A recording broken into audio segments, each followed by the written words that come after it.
জি, জি।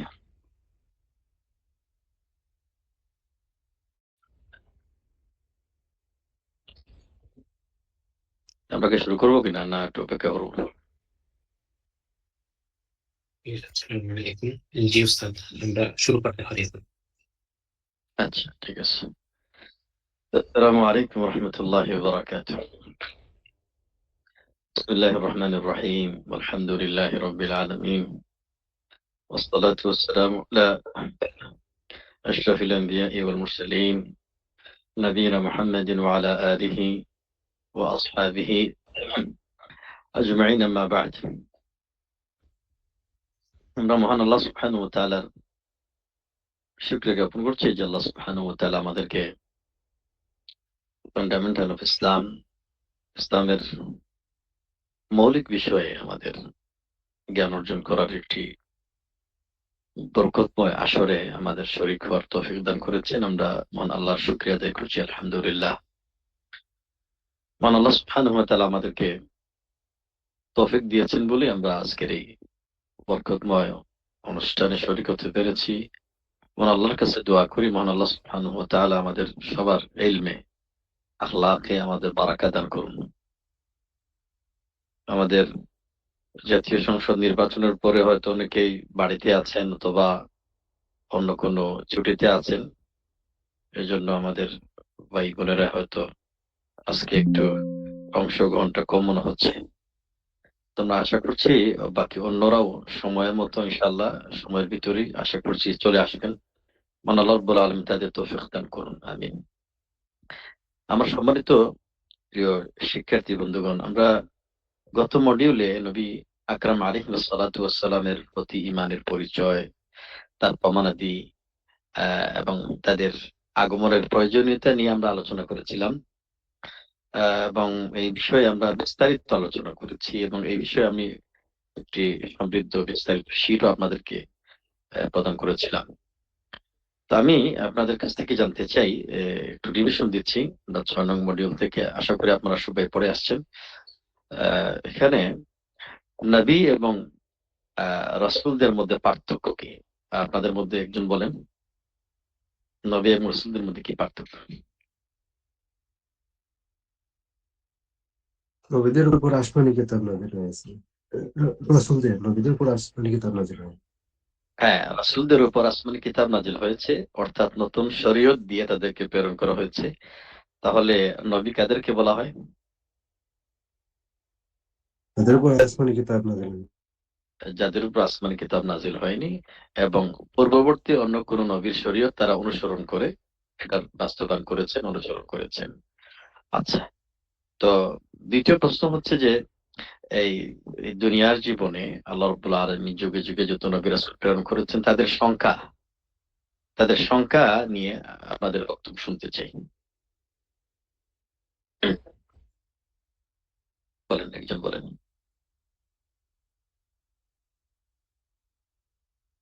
এ বিষয়ে আমরা আলোচনা করেছিলাম। তাদের সংখ্যা কেমন? 1,24,000 প্লাস অথবা 2,24,000 প্লাস। আচ্ছা, আসলে তো এই বিষয়ে আমরা আরো কিছু বলেছিলাম, বলেন।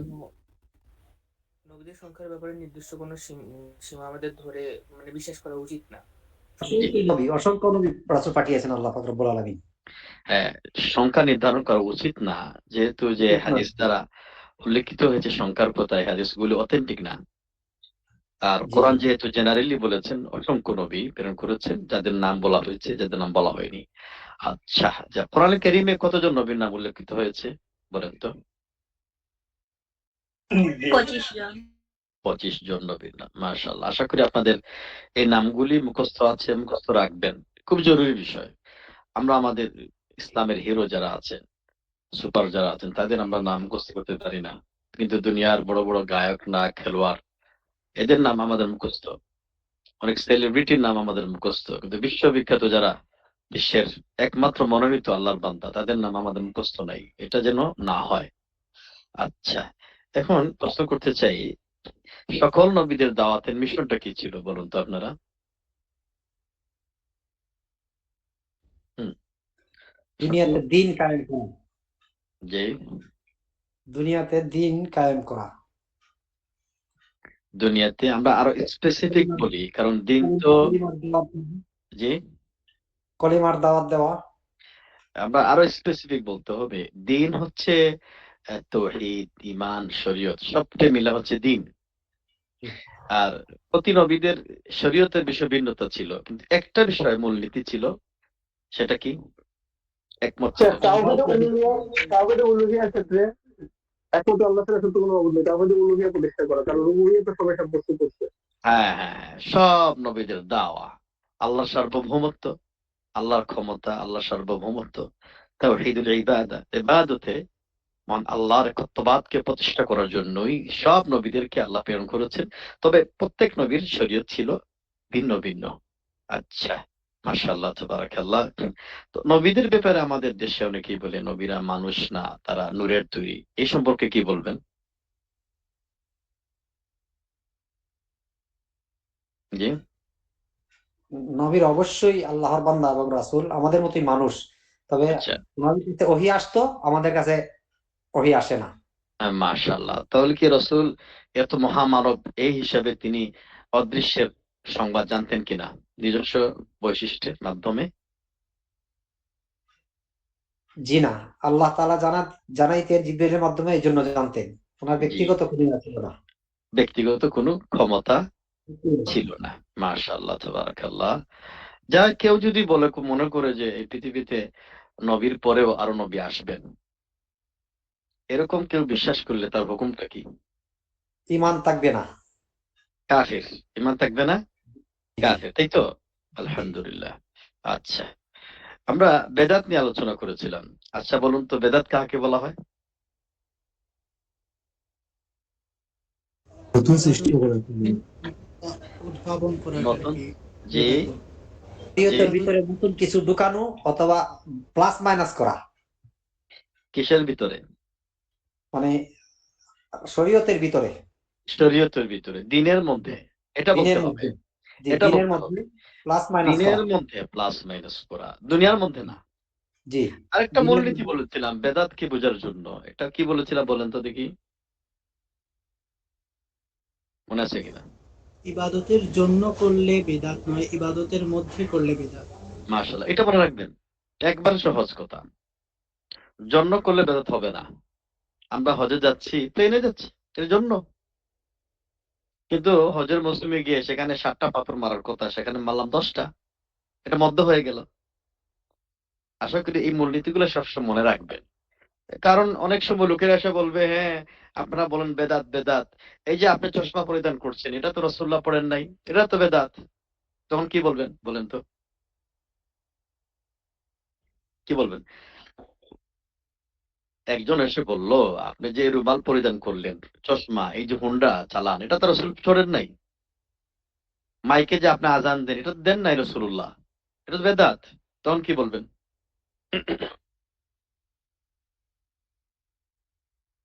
বলুন, আমার প্রশ্ন কি আপনারা বুঝেন নাই? হ্যাঁ, তখন তখন আমরা বলবো স্যার, এটা তো ইবাদতের জন্য, ইবাদতের মধ্যে না। বা হ্যাঁ, এটা এবাদতের জন্য, এটা এবাদতের মধ্যে না। আর এটা হলো দুনিয়াবি কোনো কাজও না। আর আমরা বলেছি বেদাতের সংজ্ঞাটা হচ্ছে মা উহদিসা ফিদ-দীনি আও ফিশ-শরিয়াতি, শরীয়ত অথবা দ্বীনের মধ্যে কোন প্লাস মাইনাস। এই মূলনীতিগুলো আমাদের মনে রাখতে হবে। তখন আমরা আলোচনা সুবিধা হবে। তো যাই হোক, আলহামদুলিল্লাহ, আপনাদের মোটামুটি অনেক ভালো করেছেন। মাশাআল্লাহ, তাবারাকাল্লাহ। আপনারা বিষয়গুলো খুবই অনুধাবন করতে পেরেছেন। এটা আমার কাছে অত্যন্ত ভালো লাগার একটা বিষয় যে আপনারা বুঝতে পারছেন, আলহামদুলিল্লাহ। আজকে আমাদের 7 নম্বর মডিউল নিয়ে আমরা আলোচনা ইনশাআল্লাহ তাআলা শুরু করছি। আপনাদের কাছে ইতিমধ্যেই আমাদের শীটগুলো চলে গিয়েছে। আমি চেষ্টা করেছি সংক্ষিপ্ত পরিসরে মৌলিক বিষয়গুলো আলোচনা করার। কারণ বিস্তারিত আলোচনা করলে অনেক পাণ্ডুলিপিটা অনেক বড় হয়ে যাবে। আমাদের আলোচনা করা সম্ভব হবে না। এজন্য আমি যে সমস্ত ঈমানের যে মৌলিক বিষয়গুলো আছে, তো আশা করছি যে আজকের আলোচনার মাধ্যমে আমাদের আরকানুল ঈমানুস সিত্তা, ঈমানের 6টি রুকুন সম্পর্কে কিছু বিষয় আমরা আলোচনা সমাপ্ত করব ইনশাআল্লাহ তাআলা। আগামীকাল আমরা অন্য মডিউল নিয়ে আমরা আলোচনা করার চেষ্টা করব, বিশেষ করে সালাত সম্পর্কে, উযু এবং তাহারাত, সালাত, গোসল, এই মৌলিক বিষয় নিয়ে আমরা আলোচনা আগামীকাল করবো ইনশাআল্লাহ। এর আলোকে শীটটাও আপনাদেরকে দিয়ে দেব। আজকে আলোচনার বিষয়বস্তু নির্ধারণ করা হয়েছে আরকানুল ইমানের বাকি 4টি কিতাবের প্রতি ইমান, ফেরেশতার প্রতি ইমান, আখিরাত ও তাকদীরের প্রতি ইমান। 4টি বিষয় সংক্ষিপ্ত পরিসরে আমরা আলোচনা করে আমাদের আলোচনার ইতি টানবো ইনশাআল্লাহ তাআলা। তো প্রথম বিষয়টি আলোচনা হচ্ছে যে আসমানি কিতাব সমূহের প্রতি ইমান। তো আমরা শুরু থেকেই বলেছিলাম আপনাদেরকে যে আরকানুল ইমানের উপরে কিছু আয়াত আপনাদেরকে দিয়েছিলাম, রাসূল সাল্লাল্লাহু আলাইহি ওয়াসাল্লাম হাদিসও দিয়েছিলাম। তো মৌলিকভাবে এই আয়াতগুলি লাইসাল বিররা আন তুওয়াল্লু উজুহাকুম, এই আয়াত, আবার আমানার রাসূলু বিমা উনজিলা ইলাইহি মির রাব্বিহি ওয়াল মুমিনুন কুল্লুনা আমানা, এই সূরা বাকারার এই শেষের দিকের আয়াত। এই আয়াতগুলো আমাদের সব সময় মুখস্থ থাকতে হবে, কারণ আরকানুল ইমানের দলিল এগুলো। এবং হাদিস থেকে আমরা সহিহ মুসলিমে যে হাদিসটি, হাদিসে জিবরিল আত-তাওয়িল, এটাকে জিবরিল আলাইহিস সালাতু ওয়াস সালামের লম্বা হাদিস বলা হয়। এটা মূলনীতি আমাদের, যে হাদিস থেকে এটা দলিল। যে কোন দলিল?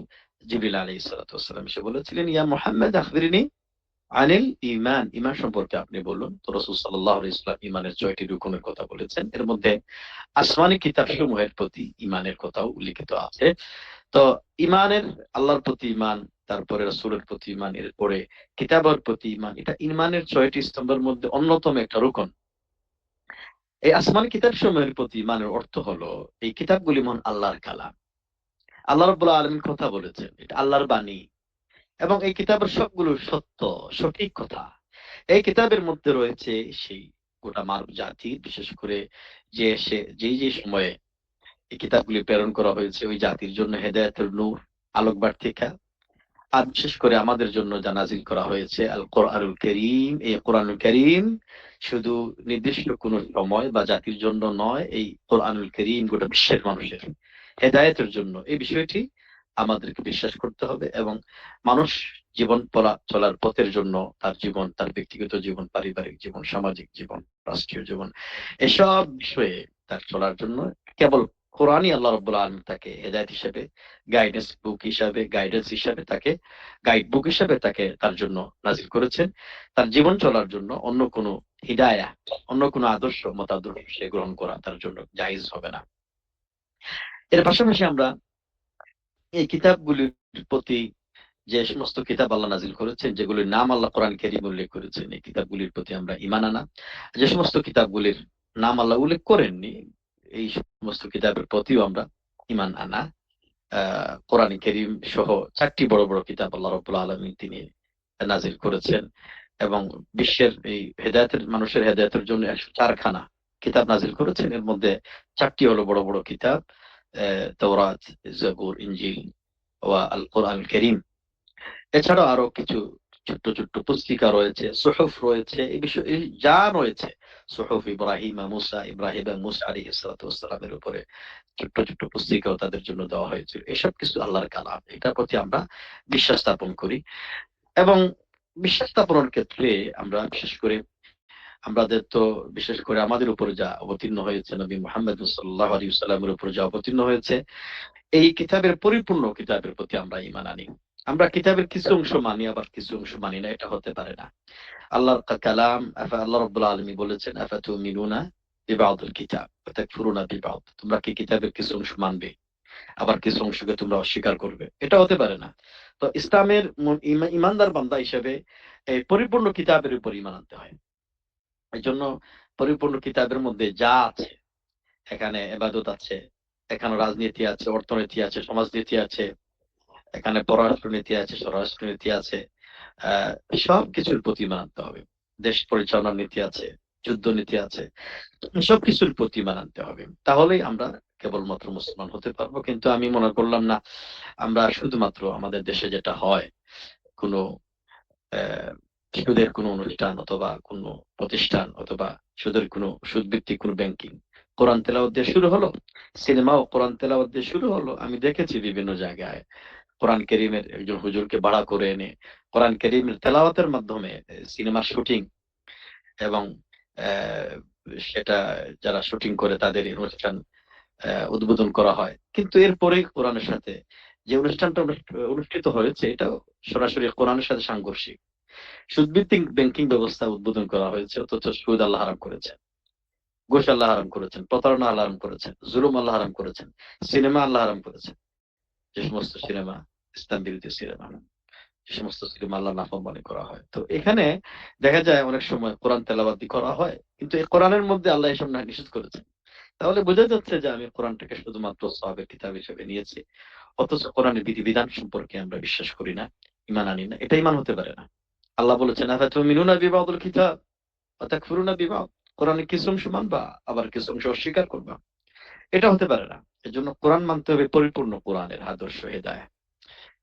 তাইলে আমাদের এই হেদায়েতের জন্য 104খানা কিতাবের মধ্যে বড় 4টির মধ্যে একটি হলো আল কোরআনুল কারীম। এই কোরআনুল কারীম আল্লাহ সুবহানাহু ওয়া তাআলা রাসূল সাল্লাল্লাহু আলাইহি ওয়াসাল্লামের 23 বছরের জিন্দেগি এর মাধ্যমে, 23 বছরের জিন্দেগিতে এই সময়ে আল্লাহ রাব্বুল আলামিনের ফেরেশতা জিবরিল আলাইহিস সালাতু ওয়াস সালামের মাধ্যমে তিনি নাজিল করেছেন। এই কোরআনের প্রত্যেকটি শব্দ, ভাষা, অর্থ, মর্ম বা সবকিছু মহান আল্লাহ রাব্বুল আলামিনের। এই কিতাবগুলো বিশ্ব মানুষের হেদায়েতের জন্য, জীবন এবং দুনিয়ার জীবন, পরকালীন জীবনের সব দিকগুলি মানুষের শান্তি মুক্তির জন্য আল্লাহ সুবহানাহু ওয়া তাআলা কিতাব অবতীর্ণ তিনি করেছেন। এই জন্য আমরা এই বিষয়টি আমাদের বিশ্বাস করতে হবে। এবং এই কোরআন যে আল্লাহ সুবহানাহু ওয়া তাআলা আমাদের প্রতি অবতীর্ণ করেছেন, এই কোরআনটা হচ্ছে আল্লাহ নাজিলকৃত কিতাব। এটা কিন্তু আল্লাহর কোন সৃষ্টি না। এই বিষয়টি আমাদের সবাইকে অনুধাবন করতে হবে। এই কোরআন কিন্তু আমরা যেভাবে আল্লাহর সৃষ্টি, আল্লাহর আসমান যেভাবে আল্লাহর সৃষ্টি, আল্লাহর জমিন যেভাবে আল্লাহর সৃষ্টি, আল্লাহর আরশ যেভাবে আল্লাহর সৃষ্টি, আল্লাহর ফেরেশতা যেভাবে আল্লাহর সৃষ্টি, নবী সাল্লাল্লাহু আলাইহি ওয়াসাল্লাম, আম্বিয়া کرام আলাইহিস সালাতু ওয়াস সালাম যেভাবে আল্লাহর সৃষ্টি, আল্লাহর মাখলুকাত, কিন্তু আল্লাহর কোরআন কিন্তু আল্লাহর সৃষ্টি না। এটা হচ্ছে মহান আল্লাহ সুবহানাহু ওয়া তাআলার গুণাবলী, সিফাতুম মিন সিফাতিহি। এটা আল্লাহর কালাম, আল্লাহ কথা বলেছেন। তো আল্লাহর কালাম, আল্লাহর কথা কোনো অবস্থায় সৃষ্টি হতে পারে না। এজন্য আল্লাহ সুবহানাহু ওয়া তাআলা বলেছেন ইন্না নাহনু নাযালনা যিকরা ওয়া ইন্না লাহু লাহাফিযুন। এই কোরআন অবতীর্ণ করেছি আমরা এবং এর হেফাজতের দায়িত্ব আমরাই গ্রহণ করেছি। তো ঘটনা হচ্ছে এই কোরআনকে আল্লাহ সৃষ্টি বলে যে আমরা বলবে সেটা কুফরি হয়ে যাবে। এই খালকুল কোরআন যে ফিতনা, বিশেষ করে ইমাম আহমদ ইবনে হাম্বল রাহিমাহুল্লাহ তাকে কঠিন পরীক্ষার মধ্যে ফেলা হয়েছিল। বিশেষ করে আব্বাসী খলিফা মামুন আর রশিদ তার আমলে, যখনই গ্রিক দর্শনের কিছু বইগুলি, যে বইগুলোর মধ্যে কমন সেন্সকে প্রাধান্য দেওয়া হয়েছিল শরীয়তের উপরে, এই বইগুলি যখন তর্জমা করা হয়, তখন এই বইগুলি তর্জমা করার পরে সেই সময়কার কিছু আলেম ওলামা, বিভ্রান্ত আলেম ওলামা, তারা কোরআনকে আল্লাহর সৃষ্টি হিসেবে চালিয়ে দেওয়ার অপচেষ্টা করেছিল। তো তখনই আল্লাহর এই মাহবুব বান্দা ইমাম আহমদ ইবনে হাম্বল, ইমাম আহলুস সুন্নাতি ওয়াল জামাআহ, তিনি এটা প্রতিবাদ করেছিলেন। তিনি বলেছিলেন না, এই কোরআনটা আল্লাহর মুনাজ্জাল, আল্লাহ নাজিল করেছেন, আল্লাহ কথা বলেছেন, এটা আল্লাহর সিফা, এটা আল্লাহর গুণাবলী, আল্লাহর সিফা, এটা নাজিল করেছেন, যেটা কথা বলেছেন এটা আল্লাহর সৃষ্টি হতে পারে না। এই কারণেই, এই কথা বলার কারণেই সেই সময়কার খলিফা মামুন রশিদ ইমাম আহমদ ইবনে হাম্বলকে অনেক প্রহার নির্যাতন করেছে। ইমাম আহমদ ইবনে হাম্বল রাহিমাহুল্লাহ এই নির্যাতনের মোকাবেলা যথেষ্ট ধৈর্য ধারণ করেছেন, সবর ইখতিয়ার করেছেন, যার ফলশ্রুতিতে আজও পর্যন্ত গোটা উম্মাহ কোরআনকে আল্লাহ সুবহানাহু ওয়া তাআলার নাজিলকৃত কিতাব হিসেবে আমরা পেয়ে এসেছি। তো সেই সময় যদি ইমাম আহমদ ইবনে হাম্বল রাহিমাহুল্লাহ কোরআনের যে আল্লাহ নাজিলকৃত কিতাব এই ব্যাপারে যদি অটল না থাকতেন, তাহলে অনেকেই আমাদের মধ্যে বিভ্রান্ত হয়ে যেত। তো আমাদের বিশ্বাস করতে হবে কোরআনটা হচ্ছে আল্লাহর কালাম, আল্লাহ সুবহানাহু ওয়া তাআলা কথা বলেছেন। আর আল্লাহর সিফা, কেউ যদি মহান আল্লাহ সুবহানাহু ওয়া তাআলার নামের পরিবর্তে আল্লাহর সিফা নিয়েও যদি কেউ কসম করে, এটা আল্লাহর নামে কসম করার শামিল, যেহেতু আল্লাহর সিফাটা হচ্ছে আল্লাহর একটা অংশ। যাই হোক, আমরা এই বিষয়টি অনুধাবন করতে পেরেছি যে কোরআন কারীম, বিশেষ করে আল কিতাবের প্রতি মানার অর্থ হলো আল্লাহ সুবহানাহু ওয়া তাআলা গোটা মানব জাতির হেদায়েতের জন্য যুগে যুগে যত কিতাব প্রেরণ করেছেন নবীদের সাথে, এই কিতাবগুলোর প্রতি ঈমান আনা, এটা আল্লাহর কালাম, এটা আল্লাহর পক্ষ থেকে মানব জাতির জন্য হেদায়া, এবং এই কালামটা আল্লাহ সুবহানাহু ওয়া তাআলা তিনি নাজিল করেছেন। বিশেষ করে কোরআন কারীমকে আল্লাহ সুবহানাহু ওয়া তাআলা সংরক্ষণ করেছেন। কোরআন কারীমের কোনো পরিবর্তন কিয়ামত পর্যন্ত হবে না। এছাড়া বাকি অন্যান্য কিতাব যেগুলি নাজিল করেছেন সেগুলির পরিবর্তন হবে, কিন্তু আল্লাহর কালাম কোন অবস্থায় কিয়ামত পর্যন্ত কেউ পরিবর্তন করতে পারবে না, এবং এই কোরআনের মতো একটি সূরাও সে নিয়ে আসতে পারবে না। এটা আল্লাহ অনেকবার চ্যালেঞ্জ করেছে। এই বিষয়ে বলতে গেলে অনেক সময়ের প্রয়োজন, তবে মৌলিক বিষয়গুলো আমরা এই মুহূর্তে আমরা জ্ঞান অর্জন করতে পারলাম। 2 নম্বর যে বিষয়টি ঈমান আনার, সেটা হচ্ছে ফেরেশতাদের প্রতি ঈমান। তো ফেরেশতাদের প্রতি ঈমানের দলিলগুলো আমরা একটু আগে শুরুতেই লাইসাল বিররা আন তুওয়াল্লু উজুহাকুম এই আয়াত, আমানা রাসূলু এই আয়াতে এটা ফেরেশতাদের প্রতি ঈমানের কথা বলা হয়েছে। তো ফেরেশতাদের প্রতি ঈমানের মধ্যে একটা 6টি ঈমানের রুকুনের মধ্যে একটা অন্যতম একটা রুকুন, অন্যতম একটা স্তম্ভ। যে স্তম্ভের প্রতি ঈমান আনবে না, তার ঈমান পরিপূর্ণ হবে না। তো আল মালাক শব্দটি আলুকা থেকে গৃহীত, যার অর্থ হলো রিসালা, অর্থাৎ দূত হিসাবে এই অর্থে ব্যবহার করা হয়। মেসেঞ্জার বা দূত হিসেবে এটা ব্যবহার করা হয়। তো মহান আল্লাহ সুবহানাহু ওয়া তাআলার পক্ষ থেকে গোটা মানব জাতির হেদায়েতের জন্য এই ফেরেশতাদের মাধ্যমেই আল্লাহ রাব্বুল আলামিন তিনি তার ওহী প্রেরণ করেছেন, দূত হিসেবে প্রেরণ করেছেন। আল্লাহ সুবহানাহু ওয়া তাআলার বিধিনিষেধ পৌঁছে দিয়েছেন সৃষ্টির মধ্যে, সৃষ্টির কাছে। এজন্য তাদেরকে বলা হয় মালাইকা, মালাকুন অথবা মালাইকা। তো আল্লাহ সুবহানাহু ওয়া তাআলা তাদেরকে এক সুন্দর কাঠামো দিয়ে আল্লাহ রাব্বুল আলামিন সৃষ্টি করেছেন। তারা আল্লাহর পক্ষ থেকে প্রেরিত দূত। কোরআনে কারীমে সূরাতুল ফাতিরের 1 নম্বর আয়াতে আল্লাহ সুবহানাহু ওয়া তাআলা ইরশাদ করেছেন, আলহামদুলিল্লাহ, সমস্ত প্রশংসা আল্লাহ, ফাতিরিস সামাওয়াতি ওয়াল আরদ, তিনি আসমান জমিন সৃষ্টি করেছেন। জাইলিল মালাইকা, ফেরেশতাদেরকে রাসূলান, নিয়োগকারী, বাহককারী, মানে বার্তা বাহক হিসেবে সৃষ্টি করেছেন। এবং তাদের বৈশিষ্ট্য হলো উলি আজনিহা তিন মাসনা ওয়া সুলাসা ওয়া রুবা, তাদের 2 2, 3 3, 4 4 ডানা আছে। তো তাদের মধ্যে ফেরেশতাদের ডানা আছে, বিশেষ করে আল্লাহর ফেরেশতা জিবরিল আমিন আলাইহিস সালাতু ওয়াস সালামের 600 ডানা আছে। এবং তার বৈশিষ্ট্যের ব্যাপারে বলা হয়েছে লাহু সিত্তুমিআতু জানাহ, 600 ডানা। এবং 600 ডানার মধ্যে দুনিয়ার সমস্ত পানি যদি তার মাথার মধ্যে রাখা হয়, 1 ফোঁটা পানিও জমিনের মধ্যে পড়বে না। এত বিশাল আকৃতি করে আল্লাহ সুবহানাহু ওয়া তাআলা সৃষ্টি করেছেন। নবী মুহাম্মদ সাল্লাল্লাহু আলাইহি ওয়াসাল্লাম বর্ণনা করেছেন যে তিনি একবার জিবরিল আমিন আলাইহি 2 বার দেখেছিলেন। একবার দেখেছিলেন তিনি জিবরিল আমিন আলাইহিস সালাতু ওয়াস সালাম পূর্ব দিগন্ত থেকে উড়াল দিয়ে, ডানা দিয়ে উড়াল দিয়ে তিনি আসছিলেন। তো পূর্ব দিগন্ত পুরোটাই ঢেকে গিয়েছিল। এত বিশাল আকৃতি আল্লাহ সুবহানাহু ওয়া তাআলা দিয়ে সৃষ্টি করেছেন। তো এই ফেরেশতাদের প্রতি ঈমানের আনওয়ানের তাৎপর্য হলো এই ফেরেশতাদের প্রতি আমাদের অন্তর দিয়ে বিশ্বাস করা, যে তারা তাদের অস্তিত্বে বিশ্বাস করা, তাদেরকে আল্লাহ সৃষ্টি করেছে, তাদের একটা অস্তিত্ব আছে। এটা হলো প্রথম কথা। এবং আরেকটা বিষয় বিশ্বাস করা যে তারা হলেন মহান আল্লাহ সুবহানাহু ওয়া তাআলার মর্যাদাবান, সম্মানিত ফেরেশতা, সম্মানিত আল্লাহর সৃষ্টি। এবং আল্লাহ সুবহানাহু ওয়া তাআলা তাদেরকে শুধুমাত্র ইবাদতের জন্যই সৃষ্টি করেছেন। তাদের মধ্য থেকে নাফরমানি করার সুযোগ নাই। তাদের জন্য তাদেরকে এভাবে সৃষ্টি করেছেন। এজন্য আল্লাহ সুবহানাহু ওয়া তাআলা বলেছেন বাল ইবাদুম মুকরামুন, তারা সম্মানিত ফেরেশতা। লা ইয়াসুনাল্লাহ মা আমারাহুম, তারা আল্লাহর কোন নাফরমানি করে না। ওয়া ইয়াফআলুনা মা ইউমারুন, এবং আল্লাহ রাব্বুল আলামিন যা নির্দেশ প্রদান করে তা পালন করে। এজন্য আল্লাহ সুবহানাহু ওয়া তাআলার ইবাদতের জন্য কেউ লক্ষ লক্ষ বছর ধরে রুকুর মধ্যে আছে, কেউ সিজদার মধ্যে আছে, কেউ আল্লাহর গুণকীর্তন করছে, কেউ আল্লাহর তাসবিহ পড়ছে। আল্লাহ সুবহানাহু ওয়া তাআলা তাদেরকে সৃষ্টি করেছেন। এবং এই ফেরেশতাদের অসংখ্য বৈশিষ্ট্য রয়েছে। এই ফেরেশতাদের অসংখ্য বৈশিষ্ট্যের মধ্যে মহান আল্লাহ রাব্বুল আলামিন কাউকে আরশ বহনকারী হিসেবে সৃষ্টি করেছেন। ইয়াহমিলুনা আরশ রাব্বিকা, আল্লাহ রাব্বুল আলামিন তিনি বলছেন তোমার রবের তারা আরশ বহন করছে। এবং জান্নাত জাহান্নামের মধ্যে কিছু পাহারাদার আল্লাহ রাব্বুল আলামিন নিয়োগ কর্তা হিসাবে আল্লাহ সুবহানাহু ওয়া সৃষ্টি করেছেন, জাহান্নামের অধিবাসীদের শাস্তি দেওয়ার জন্য, জান্নাতবাসীদের নাজ নিয়ামত উপভোগ করানোর জন্য। তো জাহান্নামবাসীর মধ্যে যারা শাস্তি দিবে তাদের মধ্যে আলাইহা 19 জন কর্মচারী আছে। এবং এই ফেরেশতাদের বৈশিষ্ট্যের মধ্যে কিছু ফেরেশতা আছে লাহু মুআকিবাতুন, মানুষদেরকে তারা সামনের থেকে পিছন থেকে হেফাজত করে। এই ফেরেশতাদের মধ্যে কেউ কে আছে যারা আল্লাহ সুবহানাহু ওয়া তাআলার দূত হিসেবে যখন কোনো মানুষকে সৃষ্টি করা হয়, যে হাদিসটি সহিহ মুসলিমের মধ্যে বর্ণিত হয়েছে, যে আল্লাহ রাসূল সাল্লাল্লাহু আলাইহি ওয়াসাল্লাম বলেন, যখন তোমাদের মধ্যে মায়ের পেটের মধ্যে প্রথম 40 দিন বীর্য আকারে সঞ্চিত থাকে, পরবর্তী 40 দিনে সেটা জমাট রক্তে পরিণত হয়, এরপরে আরো 40 দিনে সেটা মাংসপিণ্ডে রূপান্তরিত হয়। তাহলে 3 40-এ কত? 40 40-এ 80, আবার আরো 40-এ 120, 120 দিন অতিবাহিত হওয়ার পরে আল্লাহ সুবহানাহু ওয়া তাআলা তখন একজন ফেরেশতা প্রেরণ করেন। সুম্মা ইউরসিলু ইলাইহিল মালাক, ফেরেশতা প্রেরণ করেন। ফেরেশতাদের কাজই হলো ফাইনফুখু ফীহির রূহ, তিনি তাতে রূহে ফুঁক দেন।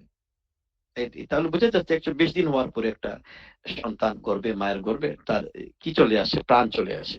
এজন্য 120 দিন অতিবাহিত হওয়ার পরে কোনো মা তার সন্তানকে বিনষ্ট করতে পারবে না, এটা নাজায়েজ, এটা হারাম। এর আগে উলামা কেরামদের অনেক বক্তব্য আছে, এটা পরিস্থিতির আলোকে এটা অন্য একটা মাসআলা।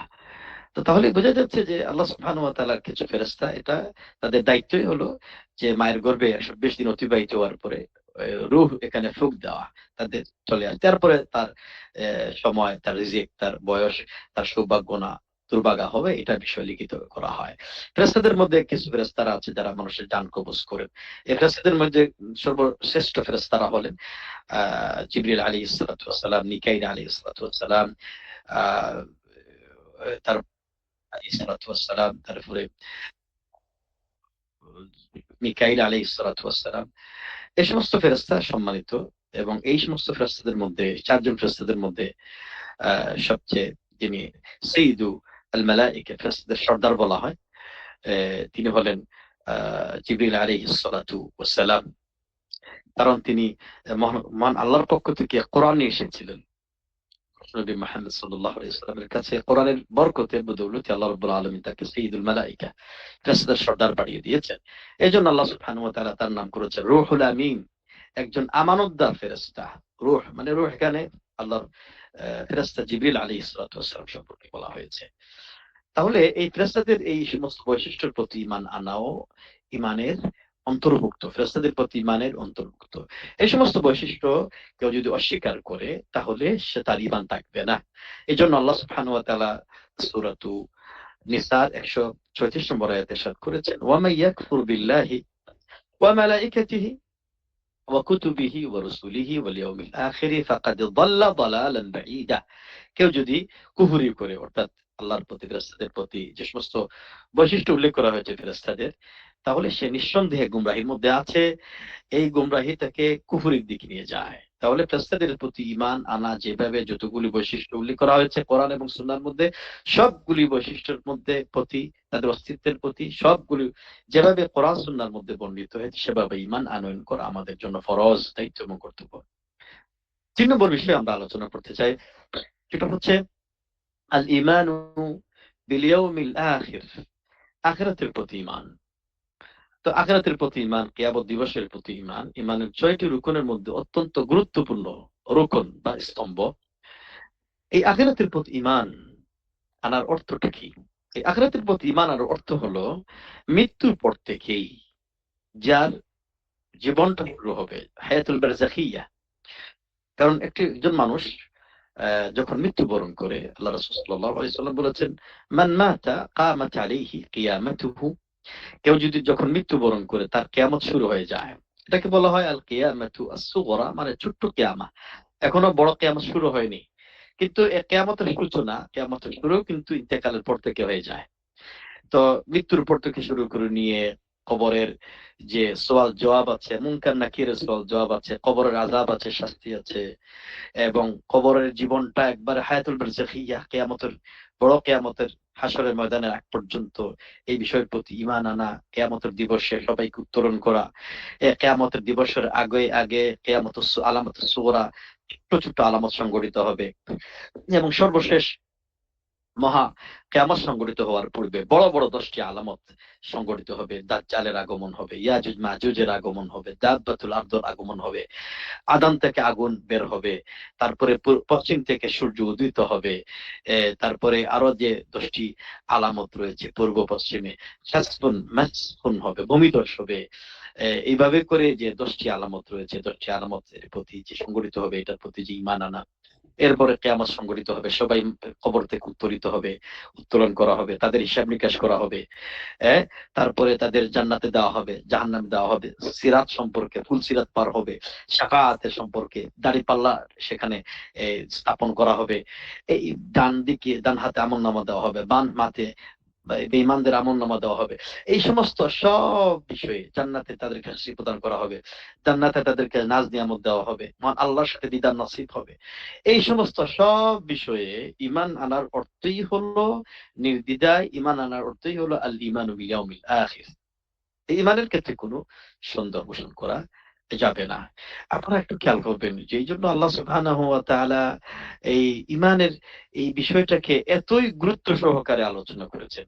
কারণ মক্কার কাফিররা, মুশরিকরা মহান আল্লাহর প্রতি রুবুবিয়ত ঈমান আনতো, উলুহিয়ত ঈমান আনতো না, মহান আল্লাহর সাথে শরীক স্থাপন করত। কিন্তু তারা একেবারেই আখিরাতের প্রতি অস্বীকার করত। তারা বলতো যে মানুষ পচে মরে গলে যাবে, আবার তাদেরকে উত্তোলন করা হবে। এটা কেমন কথা?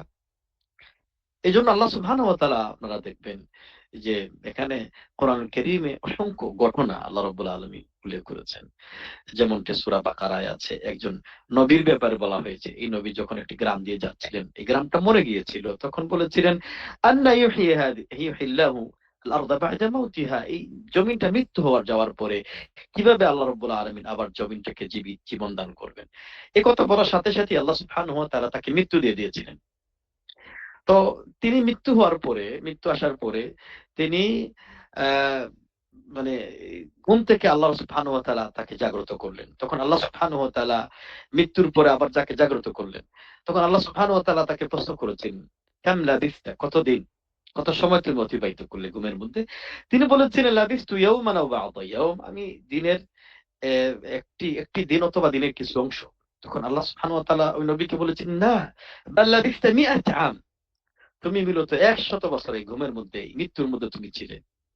তো এই সমস্ত ঘটনা আল্লাহ রাব্বুল আলামিন তিনি প্রমাণ করেছেন যে এই আল্লাহ সুবহানাহু ওয়া তাআলা যিনি সৃষ্টি করেছেন, আবার মৃত্যু দান করার পরে আবার তাদেরকে যে জীবন দান করবে, এটা প্রমাণিত হয়েছে। তেমনি ভাবে ইব্রাহিম আলাইহিস সালাতু ওয়াস সালামের ঘটনা, ইব্রাহিম আলাইহিস সালাতু ওয়াস সালাম যখন তিনি দেখলেন যে একটা এই কিছু একটা প্রাণীকে সাগরের কিছু মাছও ভক্ষণ করছে, স্থলের কিছু প্রাণীও ভক্ষণ করছে, তখন আল্লাহ সুবহানাহু ওয়া তাআলার কাছে তিনি বলেছিলেন, রব্বি আরিনি কাইফা তুহিল মাউতা, আপনি কিভাবে মৃত ব্যক্তিকে জীবন দান করেন। তখন আল্লাহ সুবহানাহু ওয়া তাআলা বলেছেন, আওয়ালাম তুমিন, আপনি কি বিশ্বাস করেন না? তখন ইব্রাহিম আলাইহিস সালাতু ওয়াস সালাম বলেছেন, কালু বালা, অবশ্যই বিশ্বাস করি, কিন্তু এই বিষয়টি যদি একটু উদাহরণ এক্সাম্পল দিতেন, নমুনা দেখাতেন, তাহলে লিয়াতমাইন্না কালবি, আমার হৃদয়টা আরো প্রশান্তিতে পড়ে যেত। আমি যে বিশ্বাস করি না বিষয়টা কিন্তু এমন নয়, আমি বিশ্বাস করি, আমার হৃদয়ের প্রশান্তির জন্য এই বিষয়টি আপনার কাছে প্রশ্ন করেছি। তখন আল্লাহ সুবহানাহু ওয়া তাআলা বলেছেন ইব্রাহিম আলাইহিস সালাতু ওয়াস সালাম, সূরা বাকারায় আছে, ফাখুদ আরবাআতাম মিনাত তাইরি, আপনি 4 প্রকারের পাখি আপনি নেন, এই পাখিগুলো জবাই করেন, জবাই করার পরে আপনি পাখিগুলো টুকরো টুকরো করার পরে মিক্স করার পরে আপনি 4টি পাহাড়ের কোণায় রেখে দেন এবং তাদেরকে ডাক দেন যে চলে আসো। তো ইব্রাহিম আলাইহিস সালাতু ওয়াস সালাম যখন এই 4টি পাহাড়ের চূড়ায় এটা রাখলেন, তো তাদেরকে ডাক দিলেন। তো আল্লাহ সুবহানাহু ওয়া তাআলার অনুমতি ক্রমে এই সমস্ত পাখিগুলির এক একটা টুকরার অংশ অন্য টুকরার সাথে মিশে গিয়ে সবাই উড়াল দিয়ে ইব্রাহিম আলাইহিস সালাতু ওয়াস সালামের কাছে চলে আসলো।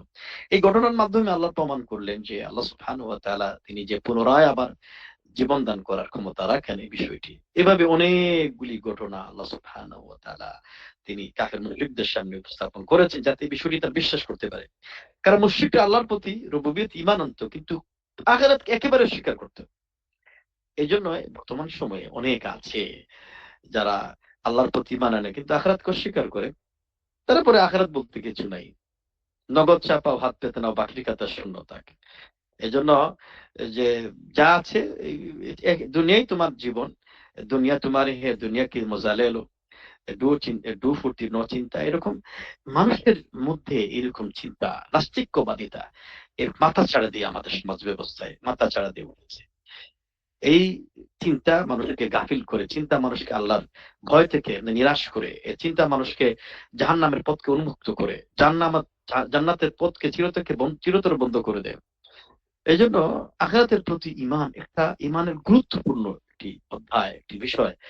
এই ঘটনা উল্লেখ করার পাশাপাশি আপনারা দেখবেন আল্লাহ সুবহানাহু ওয়া তাআলা কিয়ামতের এমন কোন সূরা নেই, এমন কোন মানে কোরআন কারীমের পারা নেই সেখানে আল্লাহ সুবহানাহু ওয়া তাআলা আখিরাতের কথা সরাসরি অথবা পরোক্ষভাবে আলোচনা করেন নাই।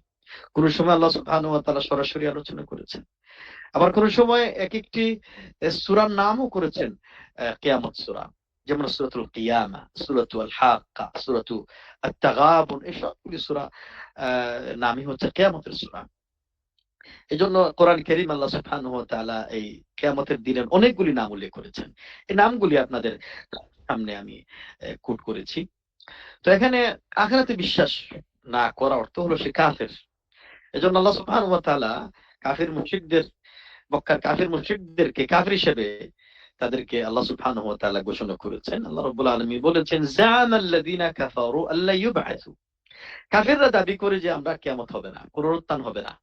তাহলে এই দাবির কারণে তারা কাফির হয়েছে।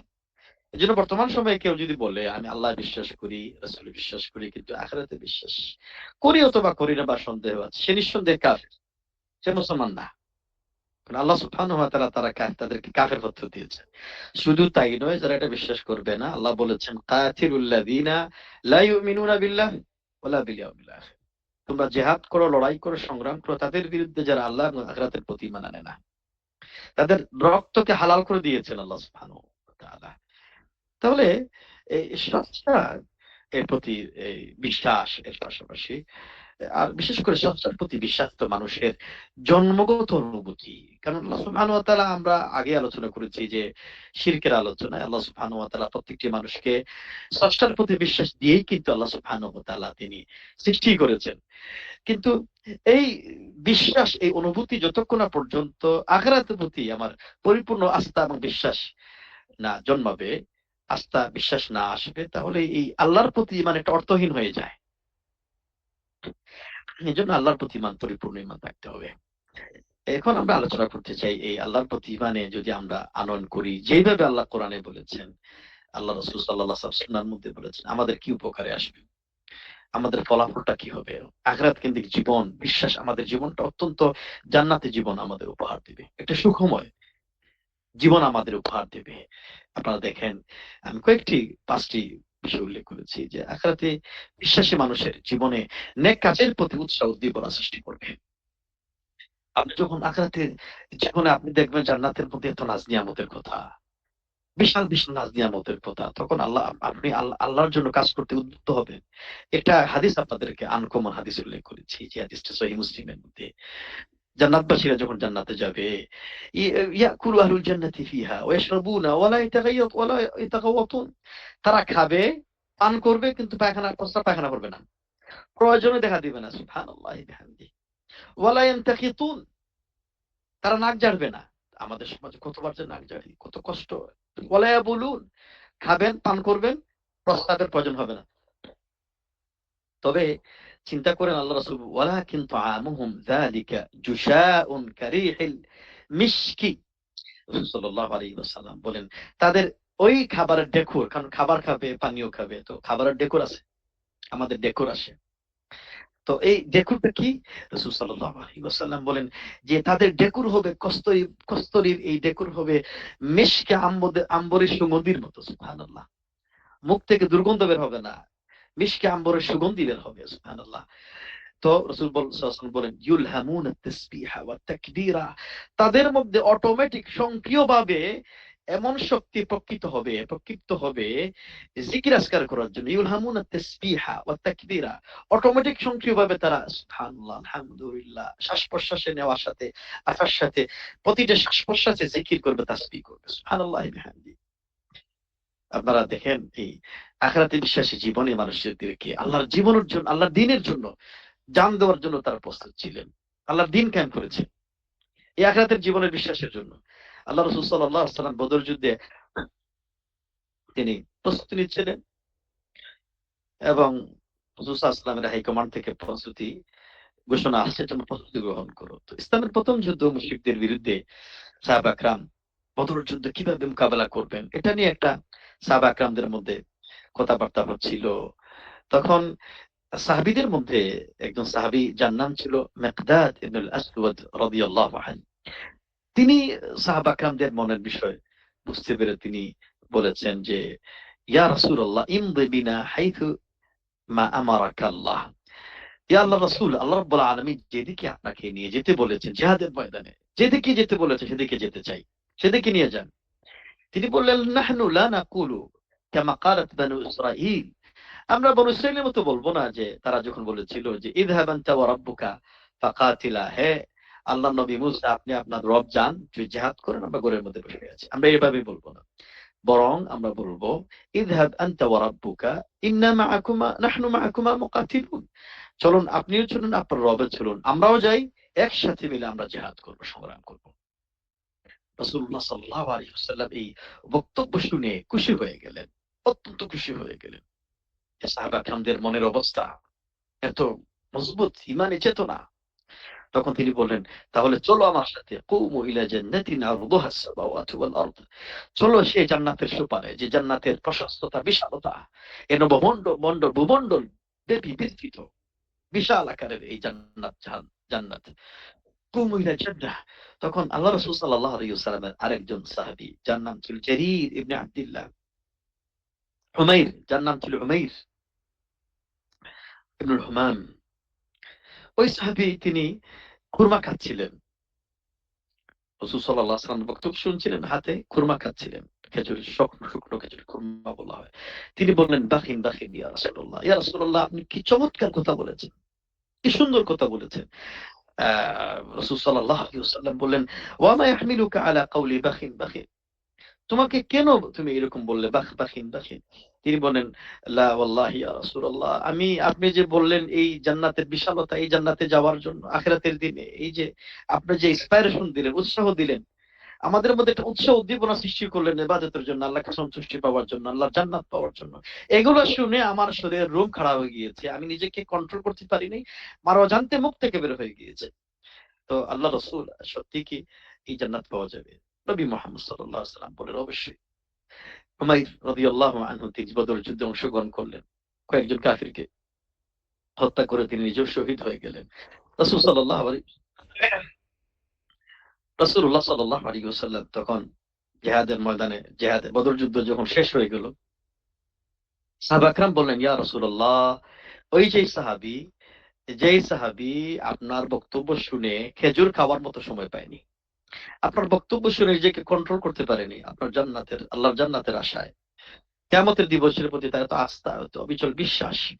তখন নবী মুহাম্মদ সাল্লাল্লাহু আলাইহি ওয়াসাল্লাম তিনি বললেন, হে যুবক, তুমি যে এই দুনিয়ার এই জীবনটাকে তুচ্ছ মনে করে আখিরাতের জীবনকে প্রাধান্য দিয়েছো, আখিরাতের প্রতি তোমার এত অবিচল আস্থা, এই নাজ নিয়ামতের প্রতি এত বিশ্বাস তুমি স্থাপন করেছো, তুমি সামান্যতম দুনিয়ার এই খেজুরটি খাওয়ার সময় পর্যন্ত পাওনি। আমি নবী মুহাম্মদ সাল্লাল্লাহু আলাইহি ওয়াসাল্লাম সাক্ষী দিচ্ছি, ফাইন্নাকা মিন আহলিহা, তুমি সেই জান্নাতের অধিবাসী যে জান্নাত তুমি কামনা করেছিলে। সুবহানাল্লাহ। তো আমাদের যার যত বেশি আখিরাতের প্রতি ঈমান থাকবে, মজবুত থাকবে, দেখবেন তার তত বেশি ইবাদতে মনোযোগী হবে, অবহেলা আসবে না। কারণ সে মনে করবে আমার এই জীবনটাই তো সবচেয়ে বড় জীবন, একটা মুহূর্ত সময় নষ্ট করবে না। প্রতিটা মুহূর্ত হয় জিকির করবে, কোরআন তেলাওয়াত করবে, অথবা তাসবিহ পড়বে, অথবা রাসূল সাল্লাল্লাহু আলাইহি ওয়াসাল্লামের প্রতি দুরূদের পাঠ করবে, অথবা দাওয়াতের কাজ করবে, অথবা ভালো কিছু দেখবে, অথবা ভালো কিছু পড়বে, অথবা জিহাদ ফি সাবিলিল্লাহ করবে, আল্লাহর দ্বীন কায়েমের জন্য চেষ্টা করবে। কারণটা কি? কারণটা হচ্ছে আখিরাতের জীবনটাই আসল জীবন। এবং শুধু তাই না, আমরা এটা বিশ্বাস করি যে জান্নাতে তো আল্লাহ বলেছেন যারা যাবে কোন ধরনের কোন আফসোস, অনুশোচনা থাকবে না। তবে একটা অনুশোচনা, আফসোস থাকবে। সেটা কি জানেন? যখন জান্নাতবাসীরা জান্নাতে যাবে, যাওয়ার পরে দেখবে এত বিশাল নাজ নিয়ামত, সুবহানাল্লাহ, তখন তারা আফসোস করবে, হায় রে হায়, দুনিয়ার জীবনে যদি আরো বেশি ইবাদত করতাম, আরো বেশি দাওয়াতের কাজ করতাম, আরো বেশি ইসলামের কাজ করতাম, তাহলে এই জান্নাতে যে এত কাজ, অল্প কাজ করার কারণে এত নাজ নিয়ামত দিয়েছেন, আরো যদি বেশি কাজ করতাম, আরো বেশি নাজ নিয়ামত উপভোগ করতে পারতাম, অর্জন করতে পারতাম। এই জন্য তারা আফসোস করবে। এই জন্য আমাদের জন্য আফসোস করতে না হয়, আমাদের দিনী ভাই এবং বোনেরা, আমরা যেন আঘাতের প্রতি ইমানের বিষয়টি আরো মজবুত করি, আরো আরো বিশ্বাসকে আরো কঠিন ইস্পাতের মতো আরো মজবুত করি। আমি আপনাদের এই পয়েন্টে অনেকগুলি আখিরাতে জীবনে বিশ্বাসের ফলাফল কোরআন সুন্নাহর আলোকে আমি আলোচনা করেছি, সেদিকে সময় স্বল্পতার কারণে আমি যাচ্ছি না। এ পর্যায়ে আমি আপনাদের আলোচনার সর্বশেষ, সেটা হচ্ছে আল ঈমানু বিকাদাইল্লাহি ওয়া কাদারিহি, আল্লাহ সুবহানাহু ওয়া তাআলার ফয়সালা ও ভাগ্যের প্রতি ঈমান আনার বিষয়ে আলোচনা করছি ইনশাআল্লাহ। এই আলোচনা করে এই অধ্যায় আজকে শেষ করব ইনশাআল্লাহ। তো তাকদীর কাকে বলা হয়? তাকদীরের প্রতি ঈমান, ভাগ্যের প্রতি ঈমান কাকে বলা হয়? আরবি ভাষায় বলা হয় তাকদীর, যার অর্থ হচ্ছে পরিমাপ করা, নির্ধারণ করা। এটাকে আরবি ভাষার শাব্দিক অর্থ হচ্ছে, ভাষাগত অর্থ। ইসলামী পরিভাষা তাকদীর বলা হয় ঈমান আল্লাহর প্রতি, আল্লাহর যে তাকদীর বা নির্ধারণ করেছেন সেটা বলা হয় আল্লাহ সুবহানাহু ওয়া তাআলা তার চিরন্তন জ্ঞান অনুযায়ী সবকিছুর সময়, আল্লাহ সুবহানাহু ওয়া তাআলার তার চিরন্তন জ্ঞান অনুযায়ী সবকিছুর, অর্থাৎ সব মাখলুকাতের, সব সৃষ্টির, মানুষ বলেন, জিন বলেন, পশু পাখি বলেন, সবকিছুর সময়, স্থান, অবস্থা ও ফল নির্ধারণ করেছেন। এ বিষয়ে আমাদের বিশ্বাস স্থাপন করতে হবে। এবং আল্লাহ সুবহানাহু, এই যে আমাদের এই যাবতীয় আমরা যে আল্লাহ সুবহানাহু ওয়া তাআলা সৃষ্টি করেছেন, এই আমাদের রিজেক, আমাদের জীবন, আমাদের মৃত্যু, আমাদের হায়াত, আমাদের সন্তানাদি, সবকিছু মহান আল্লাহ সুবহানাহু ওয়া তাআলা আমাদের সৃষ্টির পূর্বেই সবকিছু তিনি নির্ধারণ করে দিয়ে দিয়েছেন, পরিমাপ করে রেখে দিয়ে দিয়েছেন। এর উপরে বিশ্বাস স্থাপন করা, এটা সবকিছু করেছেন মহান আল্লাহ সুবহানাহু ওয়া তাআলা। এই মহান আল্লাহ রাব্বুল আলামিনের সাম্রাজ্যের, আর আল্লাহ সুবহানাহু ওয়া তাআলার এই মহান এই কাজ, এটা আল্লাহর কাজ। এর প্রতি ঈমান আনা ঈমানের অন্যতম রুকন। যদিও তাকদীরের বিষয়ে, এই যে ঈমানের ৫টি বিষয় একসাথে, লাইসাল বিররু আন তুওয়াল্লু উজুহাকুম, এখানে কিন্তু তাকদীরের বিষয়ে আলোচনা হয়নি। অথবা আমাল রাসূলু বিমা উনজিলা ইলাইহি মির রাব্বিহি ওয়াল মুমিনুন, এই আয়াতে সূরা বাকারার এখানে তাকদীরের বিষয় উল্লেখ হয়নি। কিন্তু আল্লাহ সুবহানাহু ওয়া তাআলা তাকদীরের বিষয় ঈমানের ক্ষেত্রে আলাদা করে সূরা কামারের ৪৯ নং আয়াতে উল্লেখ করেছেন, ইন্না কুল্লা শাইইন খালাকনাহু বিকদর, আমি প্রত্যেক জিনিসকে পরিমিত রূপে এক পরিমাপ দিয়েই অনুযায়ী সৃষ্টি করেছি। প্রতিটা বস্তুটা পরিমাপ দিয়েছি, তার পরিমাপ তার নিদান করে দিয়ে দিয়েছি। এটা কোরআন থেকে সরাসরি দলিল। আবার রাসূল সাল্লাল্লাহু আলাইহি ওয়াসাল্লামের হাদিসে তো বর্ণিত হয়েছে যে যখন প্রশ্ন করা হয়েছে মাল ঈমান, তখন তিনি বলেছিলেন ঈমানের ৬টি স্তম্ভের মধ্যে ওয়া তুমিনা বিল কাদরি খাইরিহি ওয়া শাররিহি, তুমি আল্লাহর পক্ষ থেকে যে বান্দার জন্য, সৃষ্টির জন্য যে তাকদীর, ভাগ্য নির্ধারণ করা হয়েছে, তার প্রতি ঈমান আনা। যেখানে আমরা তাকদীরের প্রতি ঈমান আনার জন্য আমাদেরকে ৪টি স্তরের প্রতি ঈমান আনতে হবে। কয়টি স্তর? ৪টি স্তর। এবং এই ৪টি স্তরের বিষয়ে আহলুস সুন্নাত ওয়াল জামাআতের উলামা কেরাম ঐক্যমত পোষণ করেছেন। ১ নম্বর হচ্ছে যে আল ইলমু, আল্লাহর জ্ঞান, আল্লাহর সর্বজ্ঞতা, আল্লাহর জ্ঞান সম্পর্কে, যে আল্লাহ সুবহানাহু ওয়া তাআলা মাখলুকাতের অতীত, বর্তমান, ভবিষ্যতের সবকিছু সম্পর্কে আল্লাহ রাব্বুল আলামিন জানেন। ইন্নাল্লাহা বিকুল্লি শাইইন আলিম। প্রথম বিষয়, আল্লাহ সুবহানাহু ওয়া তাআলা তিনি জানেন কে কি হবে না হবে, কখন আসবে না হবে, কখন মৃত্যুবরণ করবে, সবকিছু আল্লাহর জ্ঞানে আছে, আল্লাহর ইলমে আছে। আল্লাহর ইলমের বাইরে কিচ্ছু নেই। ১ নম্বর। ২ নম্বর বিষয়টা হচ্ছে আল কিতাবা, আল্লাহ সুবহানাহু ওয়া তাআলা লিখে রেখেছেন যা তার জ্ঞানে আছে, বান্দার মাখলুকাতের যা কিছু হবে সবকিছু তার জ্ঞানে আছে। ২ নম্বরে আল্লাহ সুবহানাহু ওয়া তাআলা ওই বিষয়ে তাকদীর হিসাবে লিখে রেখেছেন। যেমন আল্লাহ বলেছেন ওয়া কুল্লা শাইইন আহসাইনাহু ফি ইমামিন মুবিন, আমি সবকিছু স্পষ্টভাবে কিতাবে সংরক্ষণ করেছি। ৩ নম্বর বিষয়টা হচ্ছে আল মাশিআহ, অর্থাৎ আল্লাহর ইচ্ছা। আল্লাহর ইলমে আছে, জ্ঞানে আছে, আল্লাহ সুবহানাহু ওয়া তাআলা এই বিষয়গুলো লিখে রেখেছেন এবং আল্লাহ সুবহানাহু ওয়া তাআলা ইচ্ছা পোষণ করেছেন। আল্লাহর ইচ্ছার বাহিরে কিচ্ছু নাই। আল্লাহ যা ইচ্ছা করেন নাই তা লিখে রাখেন নাই, তা তিনি নির্ধারণ করেননি। এজন্য আল্লাহর ইচ্ছার বাইরে কিচ্ছু নেই। ৪র্থ নম্বরে তাকদীরের বিষয়টা হচ্ছে আল খালকু, সৃষ্টি করা, অর্থাৎ আল্লাহ সুবহানাহু ওয়া তাআলা পৃথিবীর সবকিছু তিনি সৃষ্টি করেছেন। আল্লাহু খালিকু কুল্লি শাই। তাহলে তাকদীরের ৪টি বিষয়ে প্রতি আমাদের ঈমান আনতে হবে। একটা হচ্ছে আল্লাহর ইলম, ২ নম্বরটা হচ্ছে আল্লাহ লিখে রেখেছেন, ৩ নম্বরটা হচ্ছে আল্লাহর ইচ্ছা তিনি করেছেন, ৪র্থ নম্বর হচ্ছে আল্লাহ সুবহানাহু ওয়া তাআলা সবকিছুই সৃষ্টি করেছেন। তারপরে আমরা আপনাদের সামনে তাকদীরের প্রকারভেদ নিয়ে আলোচনা করতে চাই। আমরা এই তাকদীরের ১ নম্বর প্রকারভেদ হচ্ছে, ২টা প্রকার আছে। ১ নম্বর প্রকারটা হচ্ছে যে আল্লাহ সুবহানাহু ওয়া তাআলা সমস্ত সৃষ্টির প্রত্যেক বিষয়কে একসঙ্গে সৃষ্টি করেছেন। এটাকে বলা হয় একত্রিতকারী ব্যাপক তাকদীর, আত-তাকদীরুল আম, জেনারেল তাকদীর। তো আল্লাহ রাসূল সাল্লাল্লাহু আলাইহি ওয়াসাল্লাম বলেছেন যে খালাকাল্লাহু মাকাদিরাল খালক قبل أن يخلق السماوات والأرض وكان عرشه على الماء আল্লাহর আরশ যখন পানির উপরে ছিল এবং এই জমিন আসমান সৃষ্টি করার পূর্বে আল্লাহ সুবহানাহু ওয়া তাআলা মাখলুকাতের সৃষ্টির সব কিছু তার তাকদীর নির্ধারণ করে লিখে দিয়ে দিয়েছিলেন। তো এটা মূলত আল্লাহ সুবহানাহু ওয়া তাআলা এটাকে বলা হয় তাকদীরুল আম, ব্যাপক একত্রিতকারী তাকদীর। এই বিষয়ে আমাদের বিশ্বাস স্থাপন করতে হবে, ১ নম্বর বিষয়।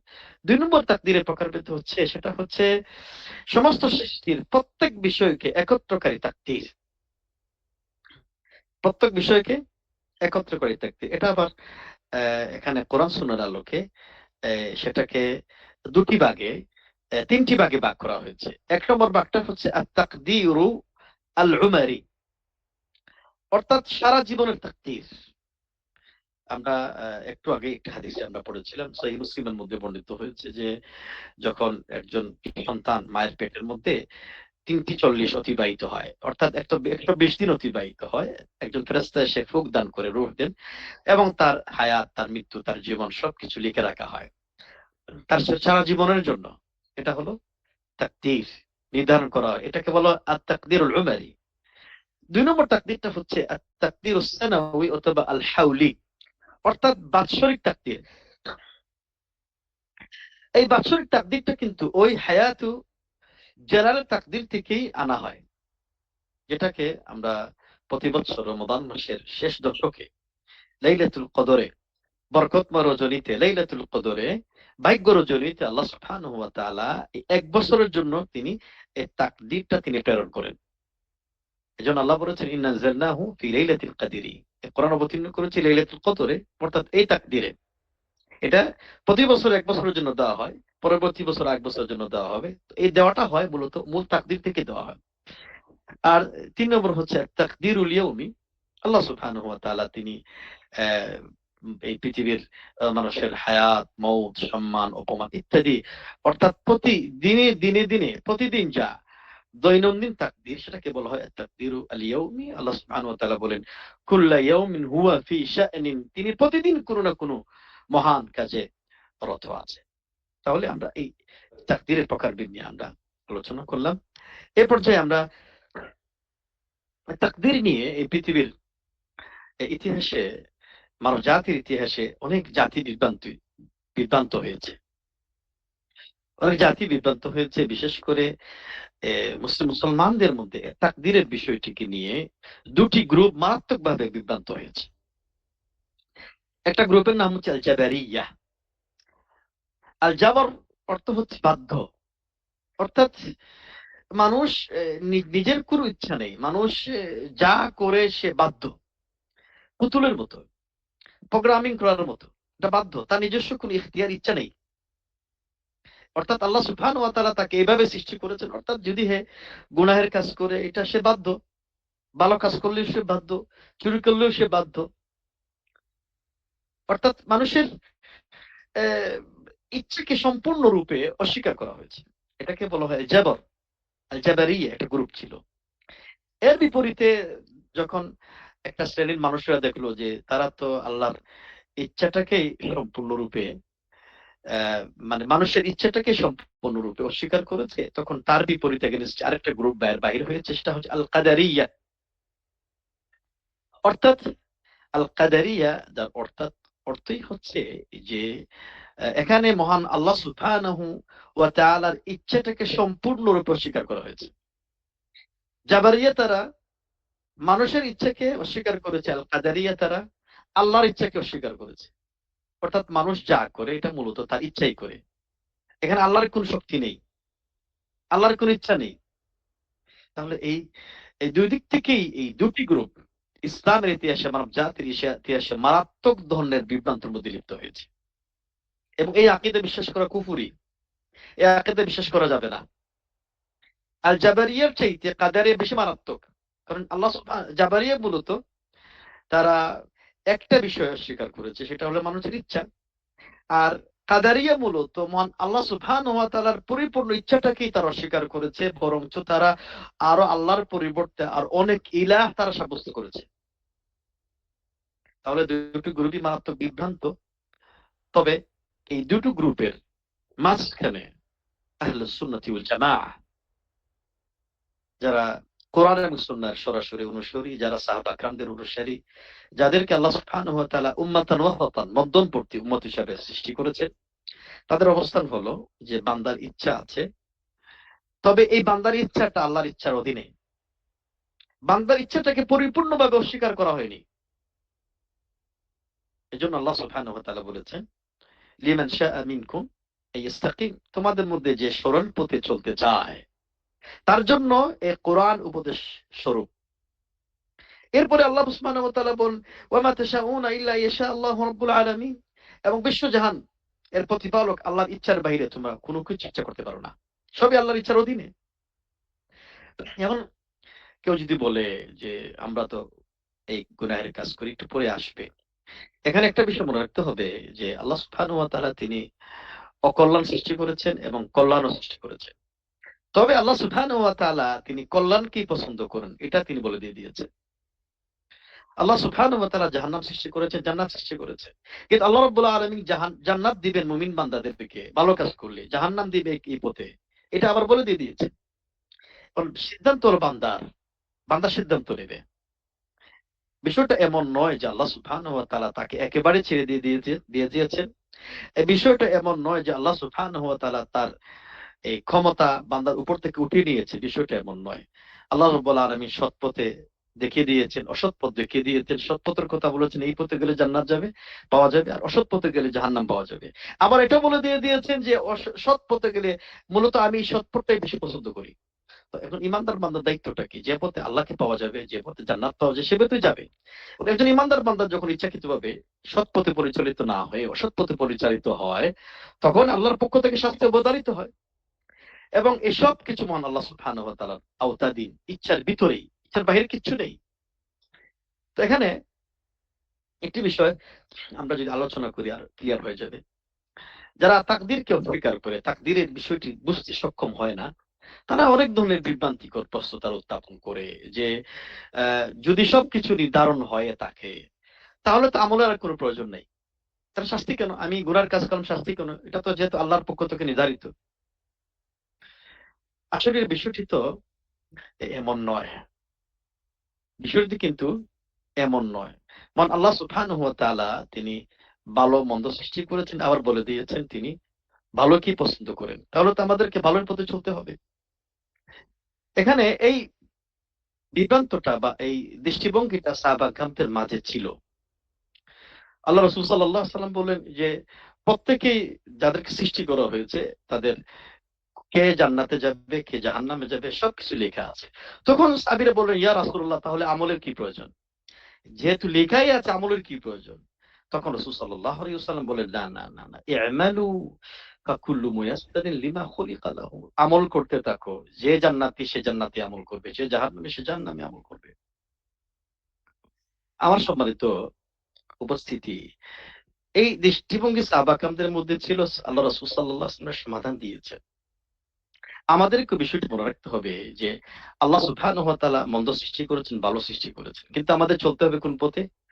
কল্যাণের পথে চলতে হবে, যেহেতু আল্লাহ এই পথকে পছন্দ করেছেন।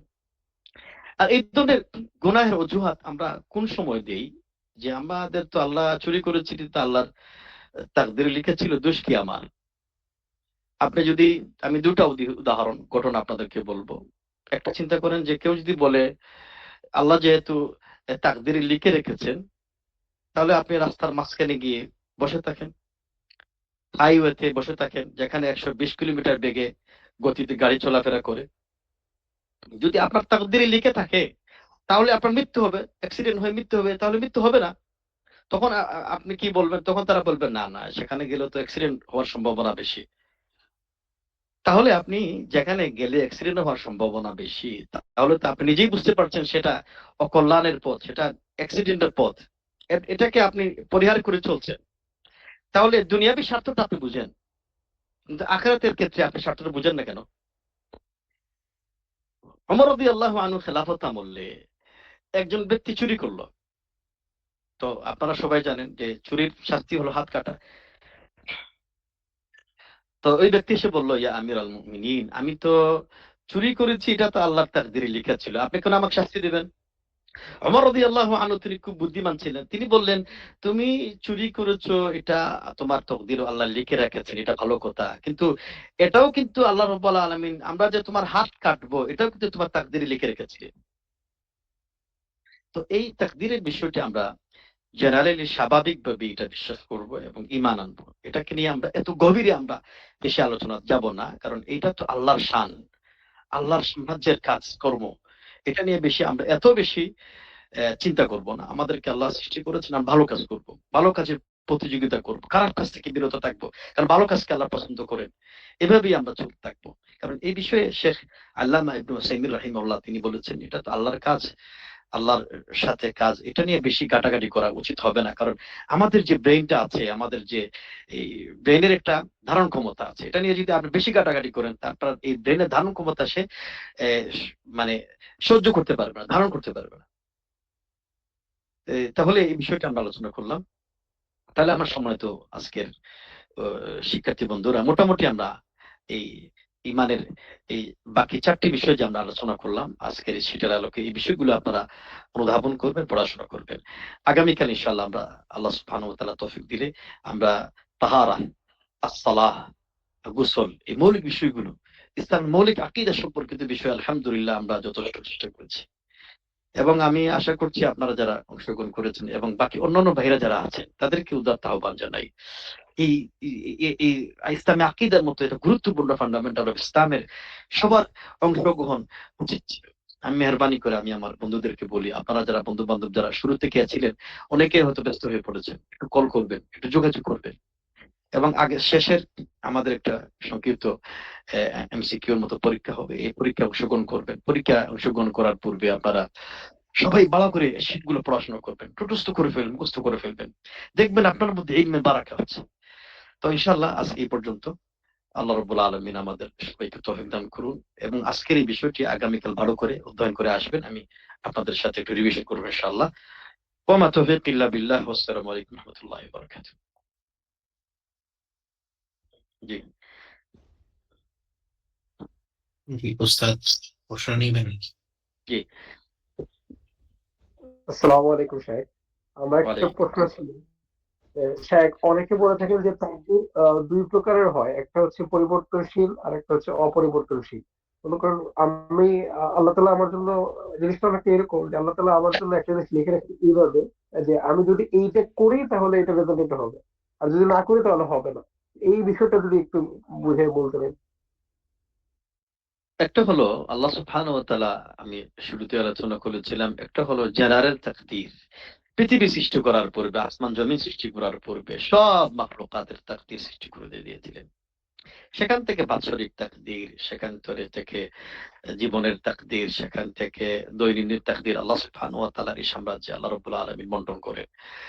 এবং এই জেনারেল তাকদীরের মধ্যে এটাও লেখা আছে, যদি আমার কোনো বান্দা ভালো কাজ করে, বিশেষ করে রাসূল সাল্লাল্লাহু আলাইহি ওয়াসাল্লাম যে হাদিসটি সহিহ মুসলিমের মধ্যে বর্ণিত হয়েছে, মান আহাব্বা আইয়ুবসাতা লাহু ফি রিজকিহি ওয়া ইউনসা লাহু ফি আথারিহি ফালইয়াসিল রাহিমাহু।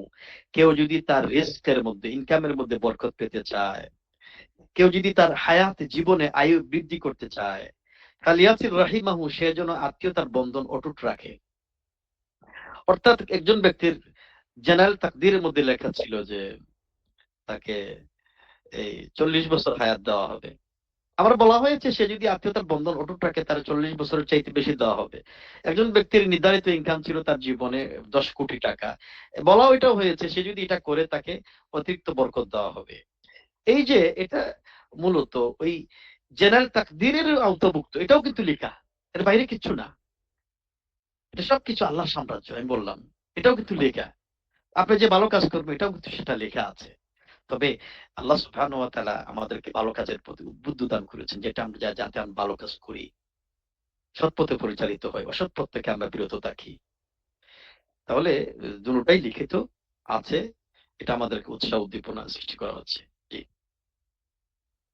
উস্তাদ, এখানে একটা প্রশ্ন আসছে যে একজনে বলছেন আমাদের ভাগ্য মায়ের পেটে থাকা অবস্থায় লিখে দেওয়া হয়, কিন্তু অনেকে বলেন যে মন থেকে কিছু চাইলে আল্লাহর কাছে দোয়া করলে আল্লাহ ভাগ্য বদলে দেন, মানে দোয়া ভাগ্য বদলাতে পারে, এটা কতটুকু সত্য? এটা বিশ্বাস করা কি ঠিক? বিশেষ করে এই হাদিসের মধ্যে যেটা আসছে যে আত্মীয়তার বন্ধন অটুট রাখলে তাদের রিজিক, তাদের ইনকামের মধ্যে বারাকা দান করেন, এটা মূলত আল্লাহ সুবহানাহু ওয়া তাআলার পক্ষ থেকে, রাসূল সাল্লাল্লাহু আলাইহি ওয়াসাল্লাম পক্ষ থেকে বলা হয়েছে। এর পাশাপাশি কিছু আমল আছে যে দোয়ার মাধ্যমে, দান সদকা করার মাধ্যমে রাসূল সাল্লাল্লাহু আলাইহি ওয়াসাল্লাম বলেছেন, তোমরা সদকা করো বালা মুসিবত থেকে। যদি তোমার জীবনের মধ্যে যে এইরকম বালা মুসিবত থাকে, সদকার মাধ্যমে দূরে সরানো হবে। দোয়ার মাধ্যমে এটা বর্ণিত হয়েছে যে তোমরা মহান আল্লাহর কাছে বারবার দোয়া করো। এই দোয়া করার মাধ্যমে যদি তিনটি স্তর হতে পারে, তিনটি বিষয় হতে পারে। একটা বিষয় হচ্ছে যে দোয়া করা হয়েছে, দোয়াটা কবুল করা হবে। অথবা এই দোয়া করা হয়েছে, দোয়া কবুল করা হয় নাই, কিন্তু কিয়ামতের দিন আল্লাহ সুবহানাহু ওয়া তাআলা এই দোয়ার প্রতিদান আল্লাহ রাব্বুল আলামিন কিয়ামতের দিন দান করবেন। আরেকটা হচ্ছে এই দোয়ার বদৌলতে হয়তোবা তাকে দুনিয়াবি কোনো মুসিবত ছিল, এই দুনিয়াবি মুসিবত থেকে আল্লাহ রাব্বুল আলামিন তাকে হেফাজত করবেন। তাহলে আমরা দোয়ার মাধ্যমেই হতে পারে, অন্যান্য ইবাদতের মাধ্যমেও তার ভাগ্য পরিবর্তন হতে পারে। এইজন্য আমরা ইবাদত করার পাশাপাশি বেশি বেশি মহান আল্লাহর কাছে আমরা দোয়া করব, ভালো আমলের অর্জনের দোয়া করব, বালা মুসিবত থেকে হেফাজত থেকে থাকার দোয়া করব, এবং দোয়ার মাধ্যমে যা অর্জিত হবে তাও কিন্তু মহান আল্লাহ রাব্বুল আলামিনের ইচ্ছার অধীন। এতটুকুই আমরা আলোচনা করলেই চলবে, এর চেয়ে বেশি বিস্তারিত যাওয়ার প্রয়োজন নেই। ইবনে উসাইমিনের তো বড় আল্লামা, তিনি তার ছাত্রদেরকে এই বিষয়ে বলেছিলেন যে এই বিষয় নিয়ে এত বেশি ঘাটাঘাটি করার প্রয়োজন নেই। জি, উস্তাদ, আরেকটা প্রশ্ন আসছে। জি। বারজাখে থাকা মৃত্যু ব্যক্তি আল্লাহর অনুমতিতে স্বপ্ন আমাদের কাছে দেখা দেন, এই ধারণাটি কি সঠিক? না, এই ধারণা মোটেই সঠিক না। এটা ধারণাটা কোরআন এবং সুন্নাহর মধ্যে এরকম ধারণা বর্ণিত হয়নি। এই ধারণা সঠিক না।